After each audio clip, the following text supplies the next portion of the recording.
Here's how you can safely and correctly clean your K&N replacement air filter for your sport bike. First, remove the filter from the bike. Next, liberally spray K&N Power Clean filter cleaner onto both sides of the filter and allow to sit for 10 minutes, but do not allow the cleaner to dry on the air filter.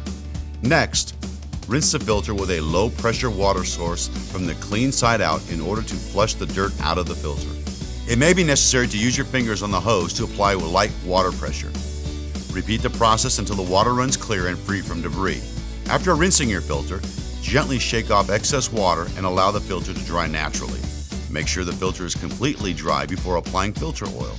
When re-oiling your filter, you can use K&N oil filter in a squeeze bottle or spray can. If using the squeeze bottle, apply the K&N air filter oil evenly along the crown of each pleat. If using the aerosol can, spray the oil evenly along the crown of each pleat with the spray nozzle approximately 3 inches away. Allow the oil to wick for approximately 20 minutes and then touch up any light areas on either side of the filter until there's a uniform red color on all areas. Ensure that no excess oil is dripping from the filter and reinstall back onto your bike. Regular maintenance of your K&N high-flow air filter will provide consistent airflow and filtration for many years. To find K&N products for your vehicle, click on the link below.